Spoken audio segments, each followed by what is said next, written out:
Hello क्या हाल बा भाई लोग। इसी घड़ी का मुझे भी इंतजार था और आज बहुत ही खुशी की बात है कि आज हम अपने बड़े भैया केशारी भैया के घर पे आए हैं और यहाँ मंच पे जितने हैं सभी हमारे परिवार ही हैं, सभी हमसे सीनियर ही हैं। तो सभी लोग को बहुत बहुत धन्यवाद इतना सम्मान प्यार देने के लिए। सबसे पहले तो केशारी भैया को दिल से धन्यवाद। भैया बुलाए और बहुत सम्मान भी मिला भैया के परिवार से और भैया से भी, और हमेशा प्यार मिलता आ रहा है मुझे केशारी भैया से, चाहे तब जब मैं कुछ नहीं थी और चाहे अब जब दो चार लोग मुझे जानने लगे हैं। भैया शुरू से ही बहुत सम्मान दिए हैं, बहुत सपोर्ट किए हैं और मुझे बहन बोलते हैं, तो जाहिर सी बात है भैया का प्यार हमेशा मिलता है मुझे। भैया एफ कर लीजिएगा स्केल मेरा, नहीं खेलोगे? लाइट नहीं है, लाइट नहीं है, इतना सारा तो लाइट जल रहा है, नहीं है लाइट, सब उखाड़ देता लो। हमने के बीच बहुत ही दिग्गज कलाकार है मंच पर उपस्थित। सबसे पहले तो हमारे बड़ भैया अखिलेश कश्यप भैया बने, बहुत बहुत सम्मान, बहुत बहुत धन्यवाद, पैर छू के प्रणाम, इतना प्यार सम्मान देवे खातिर। कृष्णा बेदर्दी सर के भी बहुत बहुत धन्यवाद। बहुत सारा गीत के राउत फरमाइश भी बांटे हुए आज हम गाए, और जब तक मेरा गाना खत्म नहीं होगा कोई हिलना नहीं चाहिए, यहाँ से कोई नहीं जाएगा। सब लोग को मैं बोल रही हूँ। हमारे बड़े भैया पंकज भैया, पंकज सिंह भैया का भी बहुत बहुत धन्यवाद। और बंटी भैया को आज क्या हुआ है, बंटी भैया एकदम उदास लग रहे हैं। अब सीए है बोली दिलवारी तब कहेगा बाप, दोबारा थोड़े मैं कहे खड़ी। बंटी भैया आप ठीक है ना? पता नहीं क्यों मुझे लगा तबीयत खराब है।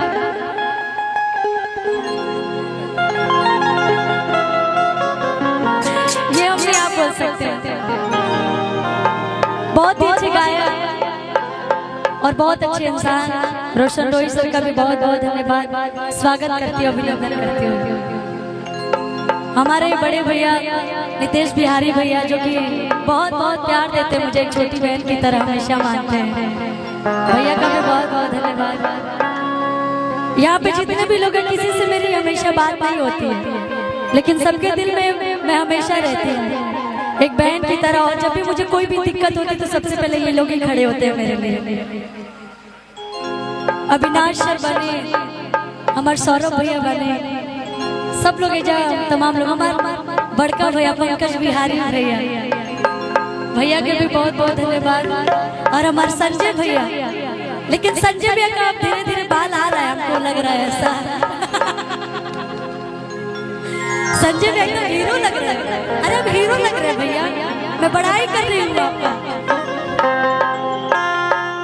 हमारे राजीव भैया, सब लोग क्यों छुट्टी निकल, हमारे नेहा दीदी वाह कितनी सुंदर लग रही है आज। मेरी बड़ी दीदी नेहा राज दीदी जो कि शुरू से ही अपना बहुत प्यार करेंगे और अभी तक प्यार मिला था हमारा। थोड़ा सा लेट हो गई लेकिन आप जाइएगा नहीं, बैठी रहिएगा क्यों छूटत। लेकिन भाई मेरी बहुत अच्छी मित्र सृष्टि भारती जी हैं जो कि अभी नई नई शादी हुई है। बहुत सारी शुभकामनाएं आपको शादी की, बस ऐसे ही खुश रहिए, हमेशा मस्त रहिए। इतना सुंदर हमारे म्यूजिशियन भी, वाह राजा राम भैया आप लोग गाए हैं, मैं तो देखी ही नहीं हूँ। बहुत बहुत स्वागत, अभिनंदन सबका। भैया टी शार्प कर लीजिए तो एक बार।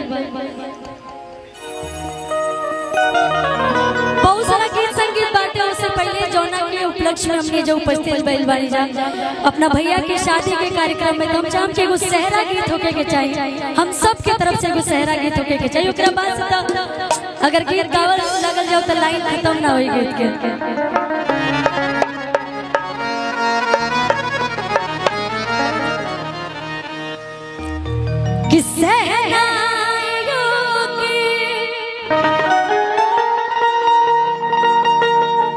सदा कह रहे हैं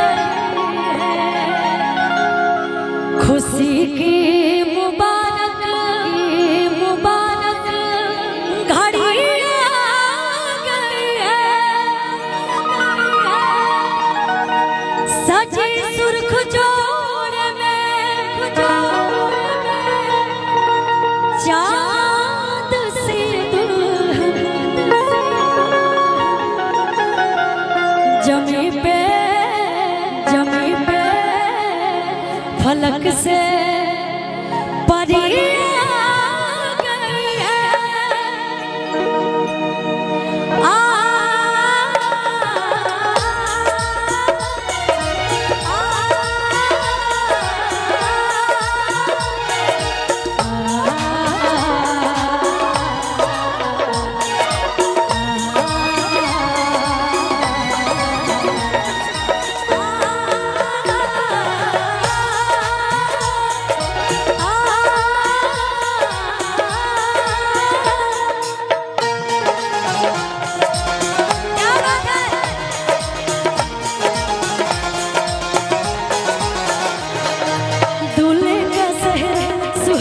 लगता है दुल्हन का सेहरा सुहाना लगता है।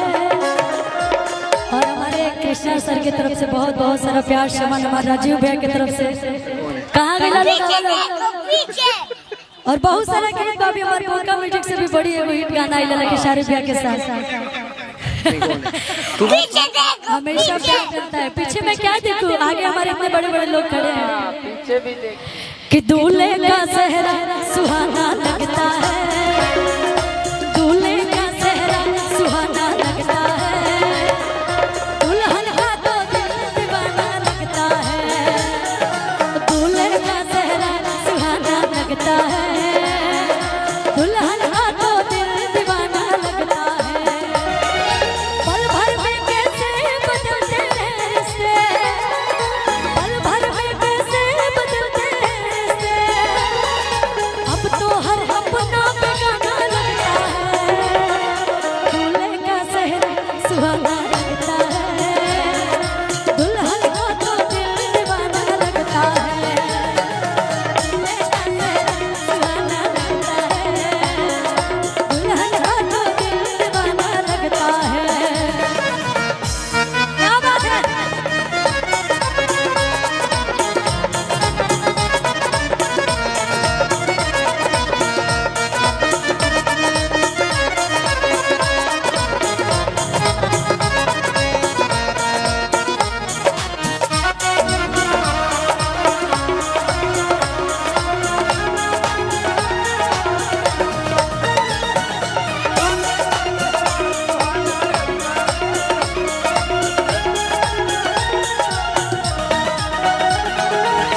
हमारे बीच इतनी अच्छी अच्छी अदाकारा अगर बैठी रहे और मैं अकेले गाऊं तो ये अच्छा लग रहा है।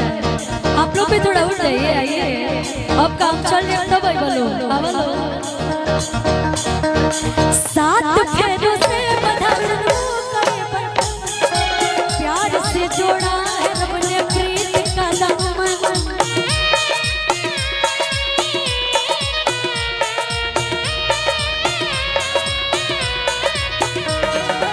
है नई रस्में नई किस्में नई उलझन होठ है खामोश लेकिन कह रही धड़कन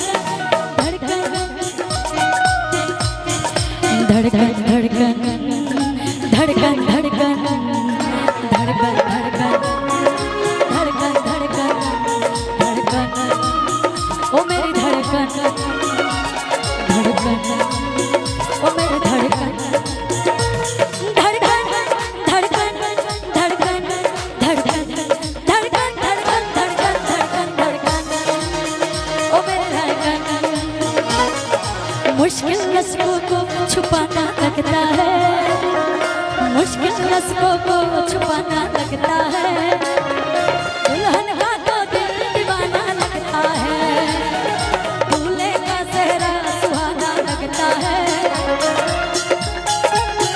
दीवाना लगता है दूल्हे का सेहरा सुहाना लगता है